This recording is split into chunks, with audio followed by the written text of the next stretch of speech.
Welcome back. Finding out that Captain Moore and I have some similar tastes. I said Vice Grip Garage, and you said that I watched Eric, and yes. I do. Have you watched any of his videos from this past week? Yes, I have. They're bouncing on the car to get it to spin tires, and then he wonders why the air shocks went out. Right. It's pretty funny. I guess he's moving to Tennessee. Right, he is. Yeah, and I didn't watch his live video last night. No, I didn't either. But I watched all his clips. And then do you watch Thunderhead 289? No, I don't. Do you watch Junkyard Digs? Yes. Okay. They're out of Iowa. Right. Then there's Dylan McCool. I don't watch Dylan. You don't watch Dylan? No. You don't like him?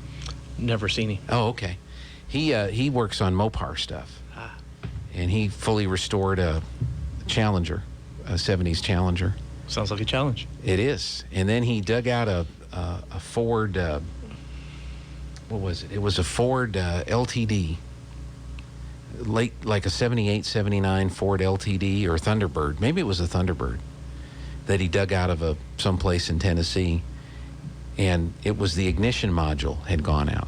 So it probably was parked for 15, 20 years because the ignition module went out and nobody knew to change. So he changes out the ignition module. The engine starts up and starts running. So he kind of cleaned it up and then gave it away. Had a drawing on his YouTube channel. So I like those guys. They're kind of fun to watch. Yeah, I like the old LTD. Yeah, those were good cars. Yeah, if you remember, Glenn Clem had one. Drove it around for years. Oh, wow. Yeah. We were Dodge people. My dad was a Dodge guy, so my first car that I got to drive was a '69 Coronet 440, 4-door, the family car. And then he had a '73 Polara Custom station wagon, big and green, kind of like the family truckster. Right. Yeah, we got to drive that all across Iowa. Yeah, my dad had a '72 Impala station wagon. Okay. 454. 454 cubic inch engine, probably Yes. got about 180 to 200 horsepower with all the pollution controls and everything on them. Well, 72 wasn't bad. Yeah. The pollution really came in 74. Okay. I mean, it started, but it wasn't as bad. Okay, so it probably ran on regular gas. It did. And you could tune on it and work on it and get it then going. when we got our 78 Impala, I remember knocking out the little filler thing in the gas cap so you could put regular gas in it. Did you take the seat belts and buckle them underneath the seat there so you didn't have to buckle up to get the buzzer to go off? No, seatbelts are important. Okay. My dad did. He had the car was, we never had to deal with that. Now, the worst seat belts ever, when they were mandating these seat belts, was the kind where they had the little motorized thing, and so when you open up the door, yes, it would and lift get the seatbelt out of the way. My father-in-law had a Subaru that had that on it. That was the most irritating thing I'd ever had to deal with before. But now it's just old habit. You just get in the vehicle and you put the seatbelts on. But back in the 70s, that was the mandate that you had to wear seatbelts was relatively new. So I remember. Yeah. So. And then I remember, I had a 3/4 ton pickup, so I didn't have to wear them. Ah. Of course, they've changed those laws. Yeah. But at the time, if you had a 3/4 ton pickup, you didn't have to wear a seatbelt. Yeah. You weren't going fast enough. Right? I reckon. Now, I mean, the fastest I ever had the Coronet going, I took it out on the highway west of where I grew up in Iowa. Typical Iowa highway, flat, straight for miles. No curves or turns because, it was just straight highway. And I got it up to 130. And then I said, I'm slowing down. This is crazy. And I did that one time, and that was it. So that's the fastest I've ever gone in an automobile. So I don't want to try it again. So, but anyway, Captain Moore is here from the Eddy County Sheriff's Department, and I really didn't ask you what you wanted to talk about today. What are some important topics that you'd like to cover today with the Sheriff's Department? Well, the weather. Okay. When it gets wet, slow down. We're a broken record, but people don't seem to listen. That's that's pretty much. I mean, everything's pretty much normal, if you will, for the new normal. But people don't slow down, and the roads get a little slick. They get a little slick, and you come up to an intersection, especially if it's a little washboard with the slick roads. We've had a few fender benders going on, so people not paying attention, I guess. yes. So what? Now 82 east of Artesia, have they pretty well finished that, or is that getting almost done? Yes, it's pretty well done. It's I drove it the other day, and I was just amazed. I was like, wow, where's all the barrels? And Yeah. Have they posted the speed limits now out there? Do we know? I have not seen the speed limits yet. Okay. I didn't know if they'd gone up to 65 or what they were going to do with all that. But that's really nice with the divided highway and turn lanes and all that good stuff. If my memory serves me right, it'll be 65. It'll be 65. Okay. Well, that'll be good. Yeah. And then down around Carlsbad, is there any major construction projects that the highway department has going on around there right now? From Carlsbad down past past White City, there was some road construction. I don't know if they've completed that. There also was some road construction on the Loving to Pecos Highway. Mm-hmm. And that highway's just always been a problem. Yeah. So, Well, for a while there, one of the TV stations dubbed it the Highway of Death. yes. And I know how television tends to exaggerate little things, but was that a true exaggeration, or was that a really bad stretch? It was a very bad stretch. With the boom that took place in that area, it was estimated that there were over 100,000 people would flood into that area in the morning and fled back out in the evening. Wow. And it's a 2-lane road. It's not designed for that type of traffic. You would get long lines because you would have someone wanting to make a left-hand turn. So you would get over a mile and a half tail behind a vehicle trying to make a left-hand turn, just sitting there on the road. Right. And people get impatient. People get impatient. They start to try to pass. I've seen some horrific crashes out there. A lot of people did die. A lot of people were injured. It was a bad road. No. It still can be. Now, the road hasn't changed that much, just the volume of traffic? The volume has gone down. The road has changed some. There's been some improvements, and they're working on it. So. Yeah, well, that'll be good. I know passing on the right is just a no-no. The Terry Hill, the mayor pro tem, on his report last week, one of the city sanitation trucks was making a right-hand turn, and there was somebody trying to pass on the right, and there was a collision. Yes. That happened, and you'll never guess which one won on that. So people need to just slow down and take it easy, and then the rain adds a little complication to all that. Plan your trips. Yeah, do all that. You talked before, and I know the sheriff has talked before about the drug trafficking that's coming through the county. We're still seeing a lot of that come through here? Yes, we still have it. We're currently, right now, we've been giving, I don't know how you would, I don't know, it's training, it's more of educational type information to the schools about fentanyl and things like that for the school staff, what to watch out for and how to protect themselves. We've been active in that area lately. In the Loving schools, we'll be coming to the Artesia schools soon. And just because fentanyl seems to be there's a number of drugs that are a problem, but that seems to be fentanyl is the latest rage, if you will. Yeah, and it's pretty deadly, isn't it? I mean, there's very well, yes. It's dangerous. It's very dangerous. It's not like some other drugs which are highly addictive and can have long. This is just really bad. I wonder from what you've learned and what your training has shown, what is it? What is the appeal to it? Why does it seem to be of interest to people? From what I understand, it makes you feel really good. I know that I think in medical purposes they use it for anesthesia for a long time. So I don't understand why someone would do it. Mm-hmm. But I guess I'm a chicken. No, I don't understand why you would do that to yourself. But obviously there's an addiction. I've never, not ever going to do it, so Right. I can't answer that. From personal experience, Right. yeah. I mean, you can only what people tell you Right. that it is. When a law enforcement officer encounters somebody that is under the influence of something, what is your training? I mean, is there anything that law enforcement officers can administer at that point in time, or is it strictly radio it in and get medical personnel out to a situation? well, there is Narcan, and if you're coming across someone with an overdose, however, Narcan only fits in certain narcotics, and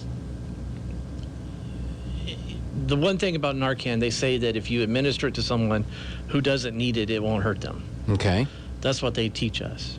But what we do if we come across something, our first thing is to call medical, and we don't try to give any medical attention unless it's something that immediately has to be done, like an immediate first aid type thing. Okay. Or somebody's having a baby. Yeah. Thank goodness I've never had to do that. Well, that's and sometimes you're not a part of the decision process No, there. no. The baby has decided, here we go. So, but you've never had to do that. Never had to do that. I wasn't even there for my own kids. Well, that's sad. I was deployed both times. Yeah. Well, but you're back, so that's a good thing. But fentanyl seems to be the big. That's the big one right now. Yes, right now.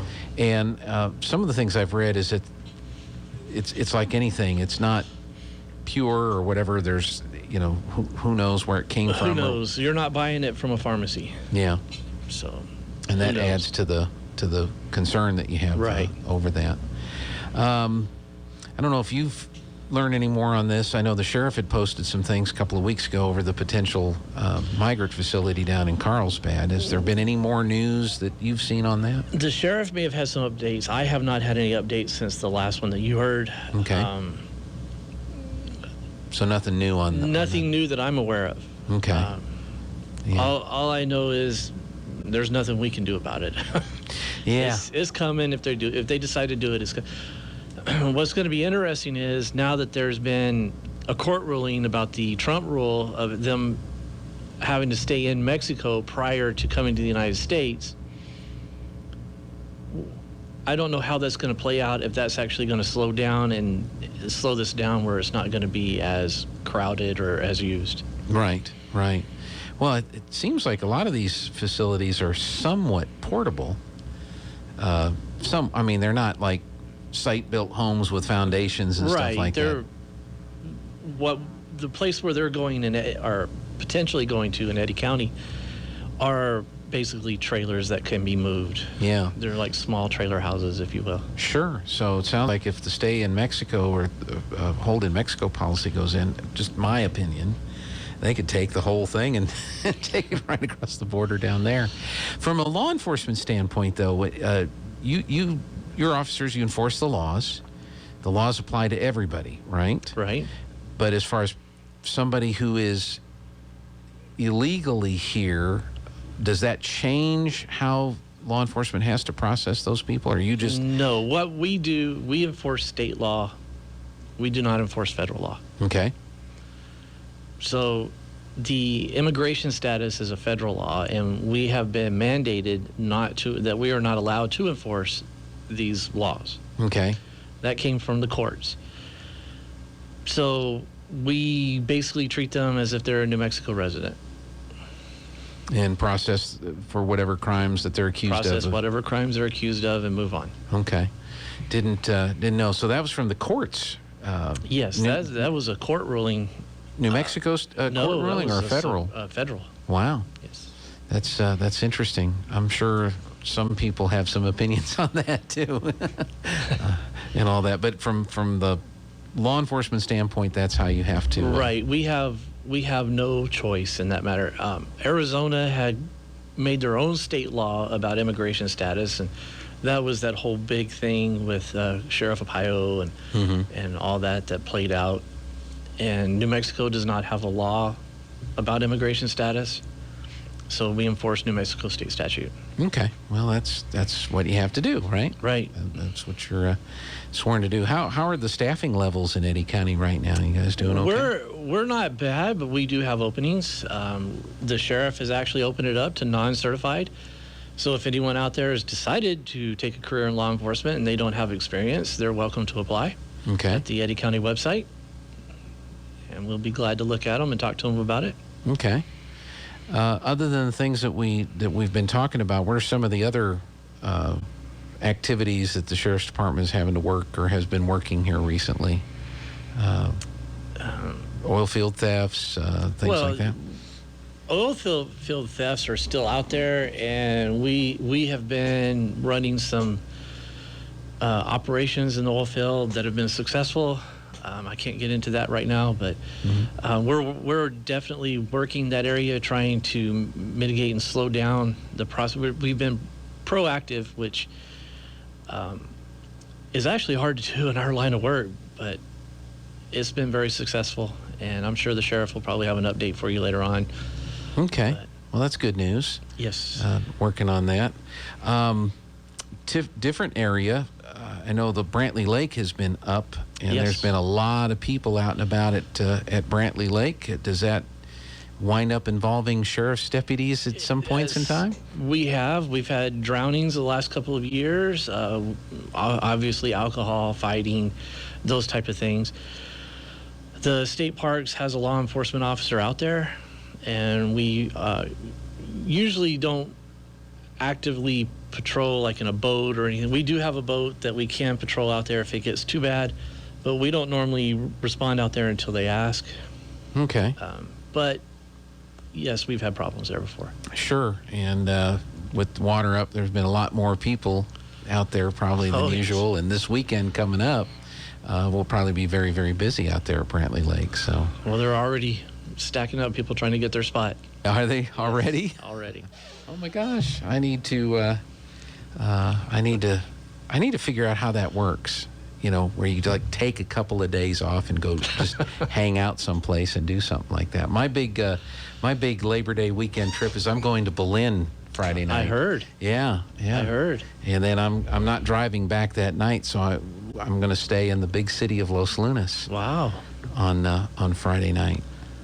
Yeah. And it's great when you sign up, you know, you make your reservations, and then all of a sudden you get all this email, things to do and explore in Los Lunas, and you can go by the Facebook surfer.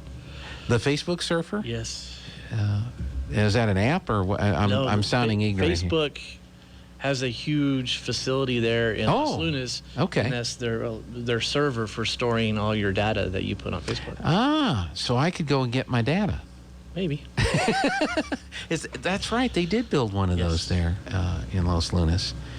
I wonder, can you see it? I mean, is it someplace you can drive by? I don't know where it is. I don't know. If I search for it, will Facebook block me from searching for their server? They might. I know they have a very large, because part of the requirement for getting the facility to your city is they have a very large solar field there to help power it. Okay. I see. And don't dare ask them how many birds have been fried and zapped flying over that thing, because that's, you know, they escape the windmills and then they wind up over the solar panels, and it's just tough to be a bird right now. And especially right now, because hunting season just opened. That's true. That's true. So it's if you're a bird, you might want to go hibernate for a few weeks right now and not go flying around out there. That's interesting. I'd forgotten about that. That may be part of my tour of Los Lunas. You know. And usually this time of year we get a lot of the hunting people. Excuse me, dove hunting. Mm-hmm. Close to residents and things like that. We usually get a lot of calls this year, but because of the weather, we haven't really received any of those calls. Okay, so the doves are not so close to populated areas. They're not flying right now because of the weather. Okay. As much. I mean, they're still out there, but they're not moving as much. Okay, so you probably have to cooperate with Game and Fish. They're officers when they're out and about trying to patrol some of this stuff. Well, we are Game and Fish officers as well. Okay. We statutorily, we are responsible for enforcing that as well. Okay. And we do cooperate with them. If they, we're we don't normally just run out and just start checking licenses and things like that. We have done that, and we can, but we don't normally do that because we're usually a little preoccupied with other things. We only usually respond to calls where people are either on private property or what have you. Okay. So when you see a sign that says posted no trespassing, That's what that means. that's what that means? Yes. Okay. Don't go on that property. Right. Or no hunting. Is that another sign that you'll see? That is another sign, yes. But now there's a road that goes through, and I mean it's a marked road that goes through private land. You can drive on that road? As long as it's open and it's not posted. Okay. But you can't stop and...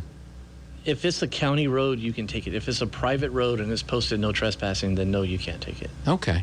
But those are the most common signs that you have to watch out for, right? Are the no trespassing or no hunting? Right. Okay. So they mean what they say, right? Usually that's why they put the signs up. Okay. Well, I didn't know, like, you can go to the store and buy the signs, but Right. do they actually carry the weight of authority when you see a sign that says no trespassing? Yes, it would be like outside your tower, you have it posted no trespassing. If someone gets over your fence into your tower, then, obviously then they're violating the law, and Yeah. Now, what if they cut the fence and just walk in? then they committed criminal damage. That's the same thing. Well, it's trespassing and criminal damage. Criminal It's two damage. charges. Yes. Okay. I probably ought to call you guys. And I'm sure you'll probably find that most people that do that is another tower company or someone that don't have your law. Oh my gosh! I saw. I'm on an engineering group with the Broadcasters Association, and they have Sandia Crest. And if you're a television, radio, whatever, in Albuquerque, you're up on that one spot up there on the top of the I've been mountain. there. And somebody posted pictures because they've got cameras at the gate, and you can see the truck, you can see the tag, and you can see the guy get out with his bolt cutters and cut the lock, and they're like, "Who is this guy? Anybody know who this guy is?" And so I'm sure he's been discovered, with that much information from the cameras. So, but it's don't do that unless you have permission, right? Yes. Yeah, you've been to that facility. Yeah, I used to work for Mike Rogers. Oh, that's right. So you've been up around there. A lot of RF up there. Yes. We were up there one time at the visitors area. We didn't go up to the tower site, and in order to get my key fob to work on my car, I had to hold the key fob right next to the car. There was so much RF up there that 2, 3, 4 feet away from the car, that key fob would not work. I had to be right up next to the car to get it to work. There's quite a few towers there. Yeah, there's a lot of communications up there. So it's kind of a neat facility. And you can probably see forever up there. Yes. Just probably see Santa Fe and Albuquerque, and If you want to. if you well, it's probably a nice view. Well, good. Was there anything else that is happening with the Sheriff's Department we need to cover today? Not really. Just the main thing is that, obviously we're doing our best to try to be out there and to prevent these crimes from happening.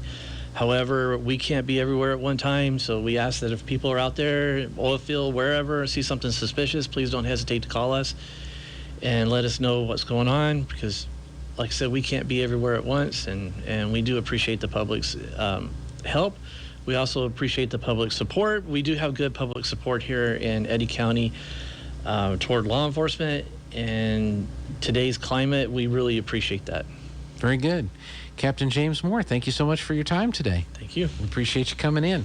We're going to take a break and see what else we can dig up out of the newsroom. That's coming up next. Oh, it's a Dallas Cowboys report. Ooh, we got to find out what's happening over there. Now for a Payco